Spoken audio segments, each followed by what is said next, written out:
प्रचलित कुल है वो वानर कुल है। केसरी और अंजना उनके माता पिता हैं। हनुमान जी के माता पिता कौन है, इनका थोड़ा सा हम परिचय दे देते हैं आपको।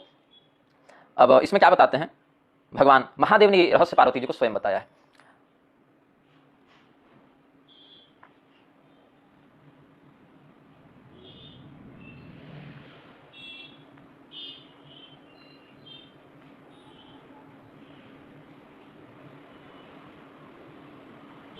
हनुमान जी के जन्म का यह वर्णन हम देखते हैं कि 82वें पटल, पराशर संहिता के पटल संख्या 82 में वर्णित है। तो कहा कि ऐसे कैसे हो गया। मैत्रेय जी ने पूछा, पराशर महायोगिन सर्वमंत्र प्रवर्तक भगवत कृपानुभावेन कृतार्थोस्मि महामुने तमेव श्रोतुमिच्छामि तत्तो भूयः पराशर। मैं आपसे पुनः वही सुनना चाहता हूं जो आपने पहले बताया कि कैसे शिव जी के ही अंश से हनुमान जी उत्पन्न हुए। तो हनुमान जी के रूप में शिव जी स्वयं भी आए, क्योंकि आत्मा वे जाते पुत्र इत्यादि भी शास्त्र वाक्य ही है, अपने अंश से ही आए। और अंश देवता जब अवतार लेते हैं तो स्वयं ही एक प्रकार से एक ही रूप को दो भागों में प्रकटीकृत कर लेते हैं।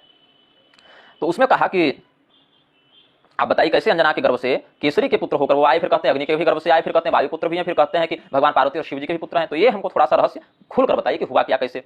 अंजना गर्भ संभूते कपेह केसरण तथा अग्निगर्भ समुत्पत्ते वायुपुत्रत्व जन्मनः पुत्रत्वस्य तथा राजन पार्वती परमेशयो ब्रूहि किं कारणं मह्यम हनुमत जन्म रक्षणम। तो पराशर जी ने कहा, साधु कृष्ण महाप्राज्ञ मैत्रेय मुनि सत्तम सर्वो जनः कृतार्थोयं हनुमत जन्म वार्तया। कि पराशर जी ने कहा कि मैत्रेय आपने जो प्रश्न किया है ये तो सभी लोगों के उद्धार के लिए, सभी लोगों के कल्याण के लिए है।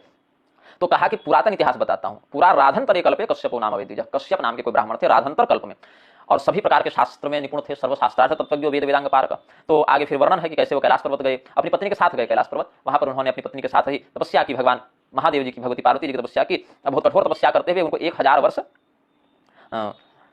बीत गए। तो उन ब्राह्मण देवता को तपस्या करते हुए देखकर अग्निदेव और वायुदेव को बड़ा आदर का भाव उनके मन में आया, देवताओं के मन में, कि ये ब्राह्मण देवता इतनी तपस्या कर रहे हैं तो थोड़ी हम इनकी सहायता कर दिया करें। तो क्या किया कि समय समय पर अग्निदेव और वायुदेव दोनों मिलकर उन ब्राह्मण देवता के प्रतिदिन की पूजा में जो फल फूल इत्यादि की व्यवस्था होती थी, फूल लाकर दे देते थे, फल लाकर दे देते थे, उनके लिए जल इत्यादि का प्रबंध कर देते थे, उनके लिए कुशा समिधा इत्यादि का प्रबंध कर दिया करते थे। तो ऐसे ही जिस समय उन महात्मा को, कश्यप जी को, कश्यप नाम के ब्राह्मण को जिस भी वस्तु की अपनी तपस्या के लिए आवश्यकता पड़ती थी तो अग्निदेव और वायुदेव दोनों उपलब्धता कराते रहते थे, सेवा करते थे वो अपनी ओर से।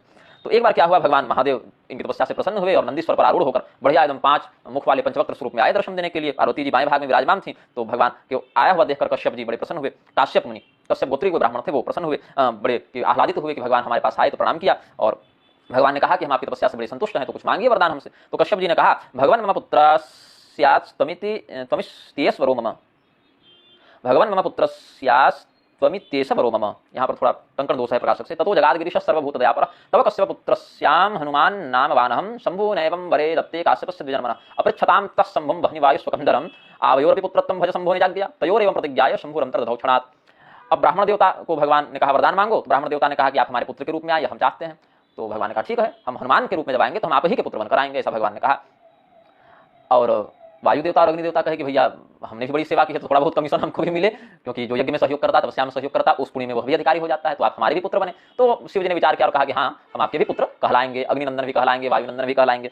लेकिन कैसे कहलाएंगे इसका आगे वर्णन किया कि ततः केसरी नामाभूत काश्यप वानरेश्वर, वानरों के राजा केसरी के रूप में वही काश्यप ऋषि आए और उनके अंतर्गत 16 सहस्राणाम केसरी नायको जनी। उस वन में केसरी जी 16,000 वानरों के सरदार थे। उनके दल में, उनके यूथ में, उनके समूह में, वानरों का जो दल उनके अनुशासन में था उसमें 16,000 वानर थे। और ये जो उनकी पत्नी थी उसका क्या हुआ, पत्नी के साथ तपस्या करने गए थे। तो क्या हुआ पत्नी का, तथा कश्यप भार्यापि साध्या नाम सुमध्यमा, साध्या नाम था पत्नी का, साध्या नामना सुमध्यमा पतिभक्तियुता साध्वी गौतमस्य महात्मनः अहल्यायां सुता जाता ह्यंजना नाम धारिणी साधु लक्षण संपन्ना तंजना कंजलोचना भार्या केसरिणो धर्म्या जाता सर्वेश्वराज्ञया ततोंजना केसरिणो पुत्रत्वं प्राप शंकरः। अब ये क्या हुई, साध्या जो इनकी पत्नी थी वो गौतम और अहल्या जी के गर्भ से अंजना बनकर उत्पन्न हुई और उसका विवाह हुआ केसरी जी से। और पूर्व तपस्या में प्राप्त वरदान के आधार पर भगवान शिव उनके पुत्र के रूप में आए। और भगवान शिव कैसे पुत्र के रूप में आए, तो सीधे सीधे नहीं, पहले भगवान शिव ने पार्वती जी में गर्भाधान किया। वो गर्भांश जो है, वो रुद्रांश जो है, गर्भ रूप में, भ्रूण रूप में अग्निदेव में, फिर वायुदेव में, और तब जाकर अंजना जी के गर्भ में प्रतिष्ठित हुआ। तो एक दृष्टिकोण से शिव जी ही आए, लेकिन पुत्र के रूप में आए तो शंकर स्वयं की अपेक्षा शंकर सुवन पाठ ही इन प्रमाणों के आधार पर अधिक श्रेष्ठ सिद्ध होता है। उसके बाद फिर आगे ऋक्षराजा का वर्णन करते हुए सुग्रीव बाली के जन्म का वर्णन किया, जो हम अध्यात्म रामायण इत्यादि में भी कर चुके हैं। और इस प्रकार से अंत में सभी वानरों का करते हुए कहा, ततः सुग्रीव नामाभूत कश्चित वानर पुंगव हनुमदात्त संबंधात सुग्रीवो मातुल स्मृतः। हनुमान जी के मामा लगते थे सुग्रीव जी। सुग्रीव जी हनुमान जी के मामा, इस किसी प्रकार से, इस प्रकार वानरों के आप्त संबंध से मुंह बोले प्रकार के मामा लगते थे सुग्रीव जी हनुमान जी के। तो इस प्रकार से हमने आपको अलग अलग ईश्वर पुत्र, देखिए हाँ, हनुमान जी का कौन सा मंत्र है ये, इसमें 5 हनुमान की पूजा होती है, तांत्रिक प्रयोग है। इसमें 5 हनुमान, उद्दंड हनुमान, वीर हनुमान, प्रताप हनुमान, चिंतामणि हनुमान, कालाग्नि रुद्र हनुमान, ये 5 हनुमान का पंचरत्न प्रयोग होता है। तो पंचरत्न मंत्र के अंतर्गत कहते हैं, पूरा मंत्र तो बोलना उचित नहीं होता, लेकिन भाव समझ लीजिए, वज्र देह, वज्र कवच, वज्र तुंड, वज्र नख, वज्र, ऐसे करते करते आगे बढ़ते हैं तो क्या कहते हैं, ईश्वर पुत्र वायुनंदन अंजना गर्भ संभूत। ईश्वर पुत्र, ईश्वर शब्द से भगवान महादेव का ही वाचन सामान्यतया होता है, यदि किसी और देवता का, जैसे श्री भगवान वाच वह तो लगभग विष्णु भगवान का ही अर्थ लगाते हैं, यद्यपि कहीं कहीं शिव जी के लिए भी आया है श्री भगवान वाच, लेकिन एक सामान्य रूढ़ है वो अर्थ उनमें। तो ईश्वर उवाच ऐसे जब शास्त्रों में वर्णन मिलता है तो महेश्वर उवाच भगवान महादेव कह रहे हैं, ऐसा समझना चाहिए। और भगवान महादेव का आगे एक प्रसंग है इसमें, जहाँ हनुमान जी का स्कंद पुराण में है और शिव पुराण में भी है, लेकिन उसका अन्य आचार्यगण वर्णन कर चुके हैं, इसलिए हम बहुत विस्तार ये वक्तव्य नहीं करेंगे, विस्तार इस वक्तव्य में नहीं करेंगे। पराशर संहिता में हनुमान जी के लिए शंभुपुत्र ऐसा संबोधन आया है।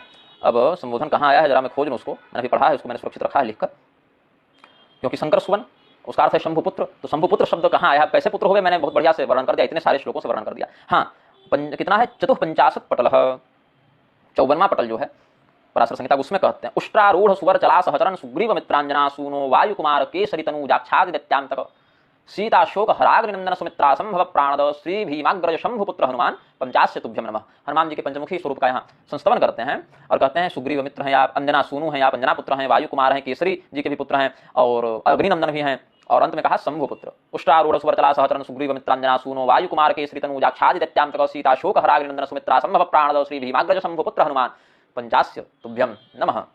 ऐसा हमने जो शास्त्र वाक्य आपके समक्ष उपलब्ध किया, ये सब थोड़े अप्रचलित अब हो चुके हैं, क्योंकि परंपरा से अध्ययन और अध्यापन धर्माधिकारियों के ही प्रमाण से कुछ कहें खंडित होता जा रहा है। तो शंकर स्वयं केसरी नंदन इत्यादि का प्रपंच फैलाने के स्थान पर शंकर सुवन केसरी नंदन का ही हम समर्थन करते हैं, और यही आशा करते हैं कि आप सभी इस प्रकार के दुराग्रही व्यक्तियों के चक्कर में न पड़ के सर्वमान्य परंपरा का ही अनुसरण करेंगे, क्योंकि अब समर्थन और विरोध तो बहुत से विषयों पर बहुतों का किया जा सकता है और मैं करता भी हूँ, आगे भी करूंगा ही। लेकिन इस आलोक में जहाँ तक जो बात थी, हम नहीं कुछ कहना चाहते थे, लेकिन इतने सारे प्रमाणों को देखकर मन थोड़ा ललच जाता है, थोड़ा लोभी है हम इस मामले में, शास्त्र लोभी है हम लोग।